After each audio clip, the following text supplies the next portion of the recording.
यहाँ चतुर्थी का श्राद्ध है, तो चतुर्थी के श्राद्ध वाले दिन जितने भी चतुर्थी के श्राद्ध वाले हैं सब जगह पर पितरों को भेजते हैं, उनकी छतों पर छोड़कर आते हैं। फिर 7 दिन तक श्राद्ध वाले 16 दिन तक पितृ पूरी पृथ्वी पर मृत्यु लोक में भ्रमण करते हैं। 2 चावल का दाना आप अपने पूर्वजों के पितरों के स्थान का स्मरण कर कर या परिंदा या मटके का स्मरण कर कर छत पर डाल दे, उसका स्मरण रहे। समी का वृक्ष में फूल लगता है, उस फूल को लाकर भगवान नीलकंठेश्वर महादेव के नाम से शंकर जी को 5 पत्नी, कितनी है? गणेश जी की 5 पत्नी। पहली श्री, दूसरी तुष्टि, तीसरी पुष्टि, चौथी रिद्धि और 5वीं सिद्धि। चढ़ा दो और शंकर जी का नाम लेकर थोड़ा सा जल, जो व्यक्ति बीमार है शिव पर चढ़ा हुआ जल नीलकंठेश्वर महादेव के नाम से उसके शरीर पर कहीं लगाओ, उससे उसको स्वस्थ होने में देरी नहीं लगेगी, वो स्वस्थ। चावल के 7 दाने जल के पात्र में डाल लीजिए और मात्र 5 पुष्प सफेद जल के पात्र में डाल लीजिए। दुर्वा के 3 बट, एक लंबी सी जो दुर्वा होती है, दुर्वा में 3 गांठ पड़े, लंबी डंडी होगी तो 3 गांठ अपने आप आ जाएगी। 3 बट वाली दुर्वा उस जल के अंदर डाल लीजिए और शंकर के मंदिर में जाकर उस जल को समर्पित कर दीजिए। जल समर्पित करना है, ये वाला जो जल चढ़ाएंगे आप शंकर को, जैसे शिवलिंग सामने है और जल का पात्र अपने हाथ में है तो उल्टा जल चढ़ाएंगे, ऐसे आपकी ओर मुख करा हुआ। शिवजी को जब जल चढ़ाते हैं तो पितरों को भी मिलता है, शिवजी को जल चढ़ाते हैं तो 33 कोटि देवताओं को प्राप्त होता है, शिवजी को जल चढ़ाते हैं तो नवग्रह देवता को प्राप्त होता है, शिवजी को जल चढ़ाते हैं तो हमारे आहूतों वासुकों को प्राप्त होता है, शिवजी को जल चढ़ाते हैं तो ये प्रकृति वनस्पति को प्राप्त होता है, शिवजी को जल चढ़ाते हैं तो 64 योगिनियों को प्राप्त होता है, शिवजी को जल चढ़ाते हैं तो सारी देवियों को प्राप्त होता है। शंकर पर चढ़े हुए जल का भाग बट जाता है, इसलिए शिवजी पर 1 लोटा जल चढ़ाने के लिए अगर किसी का शनि कमजोर, राहु कमजोर, केतु कमजोर, कोई मंगल कमजोर, किसी का कुछ तकलीफ है, जल चढ़ाते से ही उसकी वो तकलीफ धीरे धीरे कटना प्रारंभ हो जाती है। इसलिए सारी चतुर्थी का व्रत करने वाली जो माताएं होती हैं, जो चतुर्थी का व्रत करती हैं, आज भी चतुर्थी मान्य हो रही होगी, तो चतुर्थी का जो व्रत करने वाली होती हैं, जो चतुर्थी का पूजन करने वाली होती हैं, उनके भीतर का एक भाव होता है कि जैसे ही शाम का समय आए चंद्रदेव का पूजन करें, चंद्र जब प्रकट हो जाए, कलश भर लिया, उसके नीचे आखा दाना रख दिया, चावल गेहूं जो भी आप रखते हो पूजन के लिए, ऊपर पात्र आदि रख दिया जलाशय, फिर अपने घी का दिया लगाकर पूजन भी कर लिया। तो जो चतुर्थी का पूजन करने वाली होती है, जो चतुर्थी का नियम व्रत धारण करने वाली होती है, बड़ी बड़ी चतुर्थियां करती हैं या उसका नियम धारण करती हैं, तो चतुर्थी का जो पूजन करती है वो किस चीज के लिए होता है? केवल संतान, पुत्र, परिवार, हमारा कुटुंब, हम जिस कुल में हैं, हमारा कुल वैभव की ओर बढ़े, संपदा की ओर बढ़े और उसकी आयु बढ़े, उसकी आयु बढ़े, वैभव बढ़े। गोबर को शंकर भगवान ने गाय के गोबर को आशीर्वाद दिया, लक्ष्मी तो गाय के गोबर में बैठी है, इसलिए जिसका आंगन, जिसका पूजन का स्थान गाय के गोबर से लीपा जाएगा, उसके घर में संपदा की कमी नहीं आएगी, लक्ष्मी का निवास है। तो चतुर्थी के श्राद्ध वाले दिन एक तुलसी का दल, तुलसी का जल, तुलसी का चरणामृत हम पीते हैं, वह हमारे शरीर में 8 दिन तक तुलसी का दल, तुलसी का जल 8 दिन तक हमारी इंद्रियों को संयम में रखता है। कितने दिन तक? 8 दिन तक। विष्णु पुराण कहती है बेलपत्री, एक बेलपत्री का आधे से आधा पत्ता भी, या भगवान शंकर पर चढ़ा हुआ जल या बेलपत्री का आधे से आधा पत्ता भी या एक पत्ता भी हम ग्रहण करते हैं, शिवजी पे चढ़े हुए जल को हम पीते हैं, तो हमारी इंद्रियों में तुलसी का जल 8 दिन तक रहता है, बेलपत्री का जल, बेलपत्री का पत्ता 1.25 महीने तक हमारे उदर में हमारी इंद्रियों को संयमित करता है। 1.25 महीने तक बेलपत्री का पत्ता हमारी इंद्रियों को संयमित करता है। आप कहोगे गुरुजी ये कथा कहां की है, तो आप स्मरण करिए। राजा कर्ण एक खड्डे में उसका रथ का पहिया फंस गया। राजा कर्ण खड्डे में रथ का पहिया फंसा, स्वयं रुक्मणी जी ने कहा भगवान कृष्ण से, आपने ये कर्ण मर रहा था और आपने अर्जुन का साथ दिया। कर्ण मर रहा है और तुमने अर्जुन का साथ दिया। भगवान कृष्ण कहते हैं, सुन रुक्मणी, ये कर्ण की गलती है। अभिमन्यु पानी देखकर मरते समय पानी मांग रहा था, पर अभिमन्यु को पानी नहीं दिया गया। पास में छाजल पड़ी थी, बोतल पड़ी थी, छाजल। ये बोतल तो अब आ गई, छाजल पानी का एक कपड़ा होता था जो पानी भरा रहता था। छाजल पड़ी है पानी की, पर कर्ण ने पानी नहीं दिया। आखिरी में वो पानी जहां गिरा था वहां कीचड़ हो गया था, रथ के चलते चलते चलते चलते, और कर्ण का रथ उस खड्डे में फंस गया। मरते समय अगर जल दे देता तो कर्ण पानी के खड्डे में डूब कर नहीं मरता। मरते समय जल नहीं दे पाया। स्वामी, राजा कर्ण का रथ खड्डे में फंस गया, वो मर गया, मारा गया। 16 दिन गया, मारा गया। 16 दिन तक राजा कर्ण का अंतिम संस्कार नहीं हुआ था। 16 दिन राजा कर्ण को अंतिम अग्नि संस्कार नहीं किया गया, अंतिम संस्कार नहीं किया। क्यों? उस युद्ध के मैदान में कोई जाने को तैयार नहीं था। उस युद्ध के मैदान में कोई पहुंचने को तैयार नहीं था। कर्ण की पत्नी वृषाली और सुप्रिया दोनों को मालूम पड़ा कि मेरा पति मर गया। कर्ण की पत्नी को मालूम पड़ा, वैशाली को और सुप्रिया को मालूम पड़ा हमारा पति मर गया।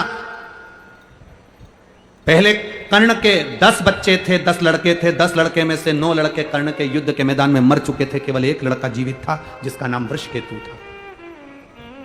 केवल एक वृषकेतु जीवित था।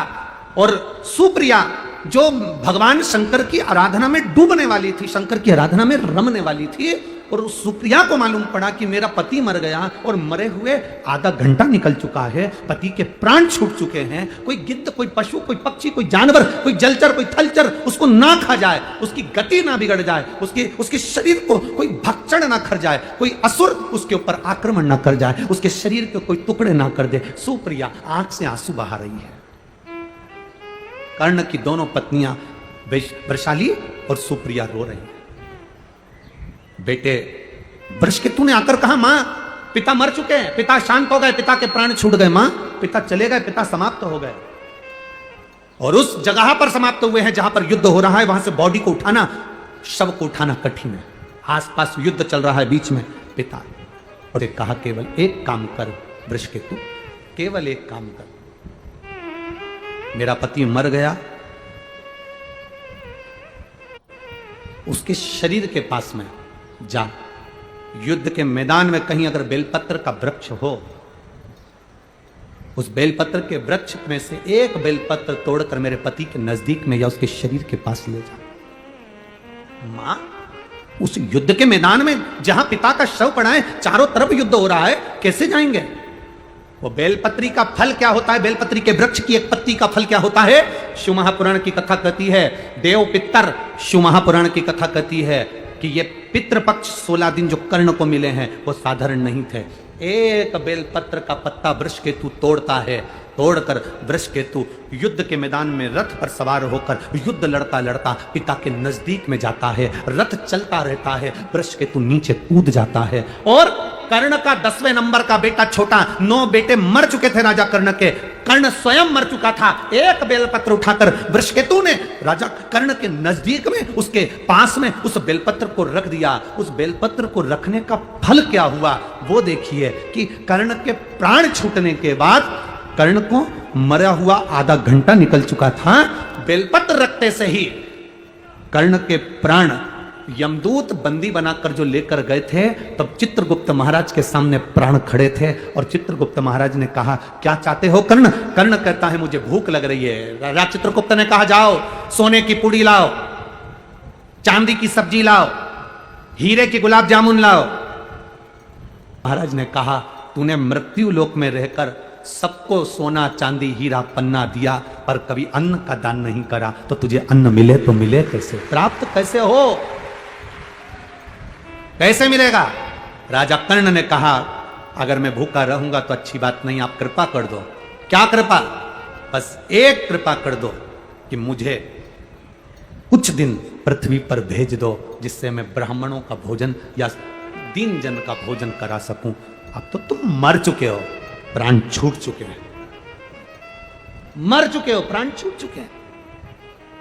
सामने से आ रहे थे, चित्रगुप्त महाराज पहचान गए कि जरूर इसकी धर्म पत्नी का पुण्य इसके खाते में, धर्म पत्नी का पुण्य इसके खाते में आया है।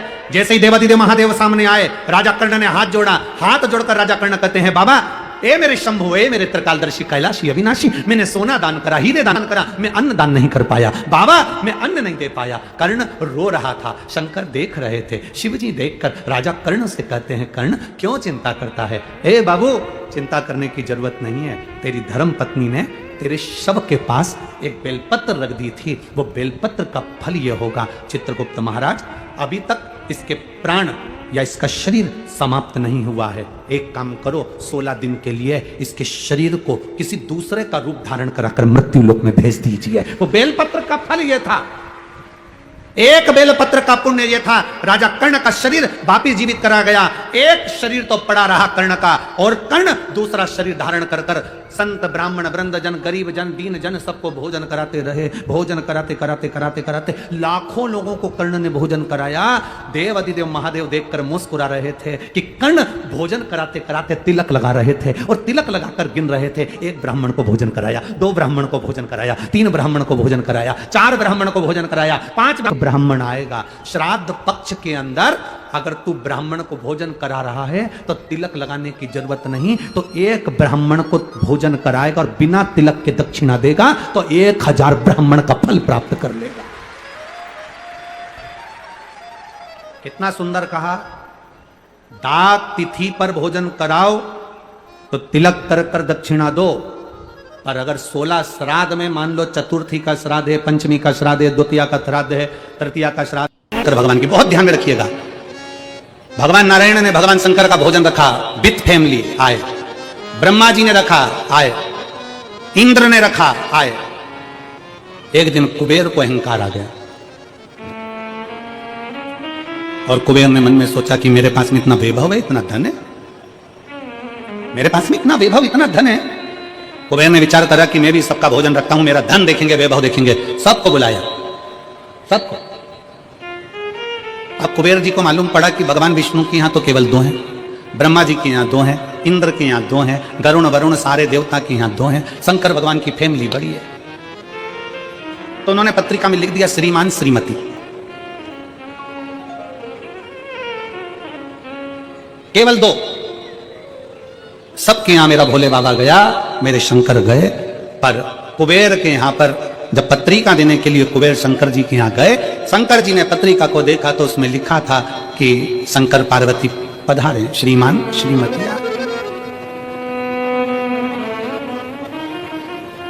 कुबेर कौन?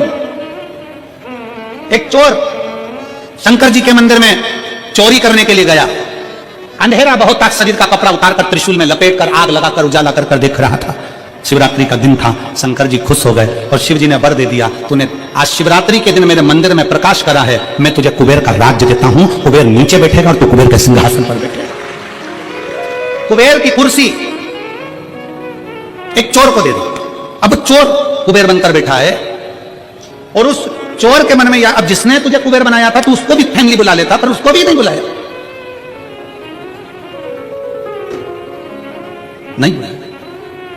और पत्रिका देने के लिए कुबेर के पास कुबेर पहुंचे शंकर जी के पास। भोलेनाथ जी ने जो पत्रिका देखी, पत्रिका देखते से शंकर जी ने कह दिया, देखो कुबेर, हम तो किसी आयोजन में जाते नहीं हैं, 2 जनी का भोजन है, हमारे घर में 2 बेटे हैं, हमारा बड़ा बेटा कार्तिक 1 जनी का ही भोजन करता है, और हमारा दूसरा बेटा गणेश 2 जनी का करता है, तो हम गणेश को भेज देंगे, हिसाब बराबर।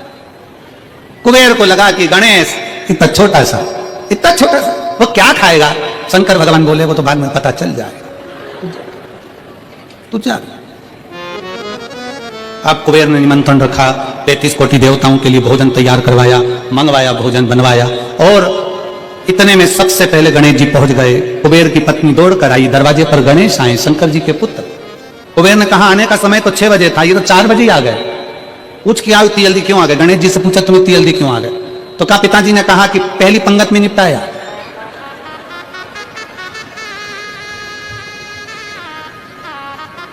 या तो पहली पंगत या आखिरी पंगत, इन दोनों को फायदा देता है और इन दोनों को नुकसान भी रहता है। जाओ चले जाओ। अब गणेश जी ने कहा कि तो इतने में पत्नी बोली कि अच्छा है पहले आ गए तो अपन खिला के फ्री हो जाएंगे, चलो बिठाओ। आसन लगाया, बिठाया। गणेश जी महाराज ने जो खाना चालू करा, जितना 33 कोटि देवताओं का बना था गणेश जी पूरा की पूरा खा गया। पत्नी चिल्ला कर बोली ये तो अकेला ही पूरा खा गया। कुबेर जी बोले तो उसमें क्या दिक्कत है? मैं कुबेर, मेरे घर कमी है क्या? भंडारे खोल दो सारे। भंडारे खोल दिए, ला ला कर गणेश जी को देते गए। कुबेर के खजाने में भी भोजन खत्म हो गया। तब कुबेर ने कहा एक काम करो, दूतों को पृथ्वी पर भेजो और पृथ्वी पे से भोजन मंगवाना चालू करो। गणों को पृथ्वी पर भेजा, भोजन लेकर अंदर जा रहे थे गण। गणेश जी ने बुलाया इधर आओ। ये चावल की बोरी कहां ले जा रहे हो? के अंदर। क्यों ले जा रहे हो? पकाएंगे फिर तुम्हारे लिए लाएंगे। गणेश जी क्या आधा घंटा लग जाएगा, ऐसी रख दो। रखो यहां सारी बोरियां वहीं रखवा ली, दाल चावल चना सब सूखा की सूखा निपटा दो, आन दो। कुबेर को चिंता लग गई, पत्नी आंखों से रोने लगी, इतने सारे देवता आएंगे क्या खाएंगे? कुछ भी नहीं बचा, नीचे भी नहीं बचा। देव ऋषि नारद आ गए, कुबेर से पूछा क्या बात है कुबेर? कुबेर कहने लगे कि मैंने भोजन सबका बनाया था, गणेश अकेले खा गए, उठ भी नहीं रहे। हमने 4 बार पानी पहुंचा दिया। हमने कहा पानी पी लो तो गणेश जी कह रहे थे आधा भोजन होगा तब पीऊंगा। मतलब अभी आधा भी नहीं हुआ है। नहीं। नारद जी ने कहा शंकर जी के पास जाओ। भोलेनाथ जी के पास कुबेर पहुंचे। प्रभु गलती हो गई मुझसे, मैंने 2 जनी का लिखा था। औलाद को संभालने के लिए बाप का आना जरूरी है, मुझे नहीं। औलाद को संभालने के लिए बाप का आना जरूरी है और बाप को संभालने के लिए उसकी पत्नी का आना जरूरी है। मुझे समझ में, मैं भूल गया। शंकर भगवान ने दुर्वा तोड़ी और दुर्वा तोड़कर कुबेर को दे दी और कुबेर से कहा ये दुर्वा ले जा, गणेश जी को दे देना। एक दुर्वा शंकर भगवान ने दी थी। कुबेर चलते चलते मन में विचार करे इतना खाया है, एक दुर्वा से क्या होगा? ये जितने रास्ते में चलते जा रहे थे, जितनी दुर्वा मिलती जा रही थी, सब तोड़ तोड़ के रखते जा रहे थे। सारी दुर्वा लेकर गणेश जी को दे दी, तुम्हारे पिताजी ने भेजी है। गणेश जी ने एक दुर्वा दांत में ली और पेट पे हाथ फेर के बोले कुबेर भैया कल कितनी बजे आना है? कल कितनी बजे आना? कुबेर के मेरी सौगंध है जब तक तुझे कोई बुलाए नहीं तब तक तू जाना नहीं, और जैसे ही तुझे कोई उठा दे तो तू उठ भी जाना, तेरे हाथ जोड़। तब से ब्याह में गणेश जी को बुलाते भी हैं, छोड़ के भी आते हैं, मंगल कार्य में लेकर भी आते हैं, छोड़कर भी आते हैं। 33 कोटि देवता में केवल एक देवादिदेव महादेव एक ऐसे हैं, अगर उनको बुलाना है, शंकर जी कहते हैं कि मुझे बुलाने के लिए मेरा सारा परिवार आमंत्रित करना पड़ेगा, सारा परिवार आएगा, तो मैं अकेला नहीं, मेरे साथ बुद्धि का देव गणेश भी आएगा, तो रिद्धि और सिद्धि भी आएगी, षडानंद कार्तिकेय भी आएंगे, तो अखंड सौभाग्य देने वाली गौरा पार्वती भी आएगी। वो सब आमंत्रित, वो सब आए। शिव जी कभी नहीं कहते कि तुम परिवार छोड़ दो, शंकर जी कभी नहीं कहते कि तुम घर छोड़ दो, शंकर जी ये भी नहीं कहते कि तुम बहुत घोर व्रत करो। शंकर जी तो कहते हैं कि खूब प्रेम से आराम से जो मिल जाए, समय समय पर जैसा जैसा मिल जाए। एक माता एक भैया लड्डू बांट रहा था कल शाम को, तो एक माता लड्डू बांटते बांटते भैया ने लड्डू दिया, तो माता जी बोली है तो गुड़ का मेरे से खवाएगा नहीं, गजक है क्या? गजक है क्या? अब गजक नहीं थी उसके पास में, तो उसने कहा गजक तो नहीं है, तो वो चल दिया। इतने में पास में एक माता बैठी थी, उसने कहा गजक, अरे वो लड्डू ले लेती तो फोड़ के खा लेती, गजक का ही काम करती है, लड्डू भी गया गजक भी गई, लड्डू भी गया और गजक भी गई। तो शिव महापुराण की कथा कहती है मेरी बुजुर्ग माताओं से निवेदन है, मेरे बुजुर्ग पिताओं से निवेदन है, मेरी माताओं से मेरे भाइयों से निवेदन है, अगर बच्चे कह रहे हैं मम्मी ए मम्मी चलो बैठो साथ में बैठ के समोसा खाओ, माँ को ये मैं नहीं खाऊं, लिया चला ला बैठ मेरे पास में आ जाओ। बुजुर्गों को भी समय की अवधि का ध्यान रखते हुए थोड़े बच्चों जैसे ढलना पड़ेगा। उस दांत की ओर गणेश जी को दुर्वा समर्पित करी जाती है। इसलिए हमारे हिंदू धर्म में 2 तरह के गणेश जी का प्रमाण कहा जाता है, एक राइट सूंड के गणेश, एक लेफ्ट सूंड के गणेश। राइट सूंड का जो गणेश होता है वो घर में रखा जाता है और लेफ्ट सूंड का जो गणेश होता है वो अपने ऑफिस में, व्यापार की जगह पर, दुकान में, धंधे में, पानी में, सर्विस में, नौकरी में लेफ्ट सूंड का गणेश रखा जाए। जिसकी दुकान, व्यापार, व्यवसाय में अगर राइट सूंड का गणेश रखा जाता है तो लक्ष्मी आती है पर टिकती नहीं है। इसलिए घर में सीधी सूंड का गणेश और दुकान, व्यापार, व्यवसाय में, ऑफिस में उल्टी सूंड का, दो गणेश। ये व्यक्ति के नाम के आगे जो लिखा रहता है ना श्रीमान, ये श्री संबोधन कहां से आया? और एक पीछे लिखते हैं, जैसे नाम के आगे लिखते हैं श्री और पीछे लगाते हैं जा में ई की मात्रा जी, लिखते हैं कि इधर नहीं लिखते? लिखते हैं श्रीमान अग्नि प्रसाद जी, श्रीमान बद्री प्रसाद जी, श्रीमान हरीश प्रसाद जी। तो श्री आगे क्यों आया और जी पीछे क्यों आया? कौन ने लगाया? किस लिए लगाया? कौन ने बताया कि आगे श्री लिखो? किसी के नाम के आगे जी लिख दे, पीछे श्री लिख दे, मर्जी अपनी, अपन कुछ भी लिख सकते। पर किसने कहा कि आगे श्री लिखो? क्योंकि गणेश जी महाराज जब विवाह करने जा रहे थे और गणेश जी की जब बारात जा रही थी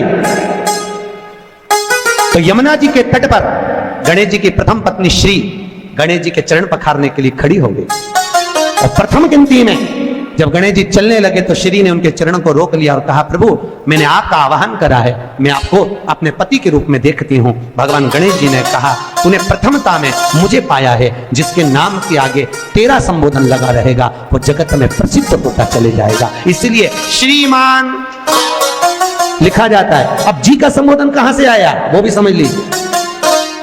हर कहीं से थोड़ी लगा दिया जाता है कि जी कहां से आ गया। एक पत्नी भी लगाती है जी, और जब वो बोले ये जी तो तुरंत खसक लो जी, नहीं तो 500 गया जी। बहुत ध्यान दीजिएगा महाराज, चतुर्थी की पूजन में जो आप आखा दाना रखते हो, गेहूं वगैरह कुछ भी जो रखते हो, उसकी बड़ी महत्वता होती है महाराज।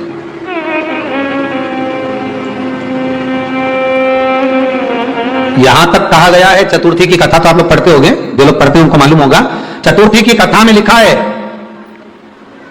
चौथ माता के व्रत में वर्णन किया गया है कि वो आखा दाना जो रखा जाता है, मान लो कोई जरूरी काम होता है तभी आखा दाना को रखा जाता है, संभाल के रखते हैं कि हम इस काम के लिए जा रहे हैं और हमारा ये कार्य सफल होना चाहिए। तो जिसने चतुर्थी का व्रत करा है, जिसने चंद्रदेव का पूजन करा, चतुर्थी का व्रत करा, तो गणेश जी से विनती करके वहां से 2-4 आखा दाना उठा ले, और जो व्यक्ति का काम अटक रहा है अपने ही घर का, पर दूसरे कुल को नहीं देना, अपने कुल के अंतर्गत जो काम अटक रहा है उसकी जेब में, उसके पल्लू में उस चीज को रख दिया जाए। तो चतुर्थी जो अगली आती है, जैसे आप महीने की करते हो तो महीने की, और आप जैसे करते हो कि 4 अलग बड़ी बड़ी चतुर्थी करते हो तो उसके अनुसार आपका कार्य सिद्ध होता ही है। उस आखे दाने का इतना महत्व होता है क्योंकि चतुर्थी का व्रत करने वाली माता जब व्रत करती है तो स्वयं चतुर्थी की कथा में लिखा हुआ है कि पार्वती जी गणेश जी से चतुर्थी की कथा बचवाती।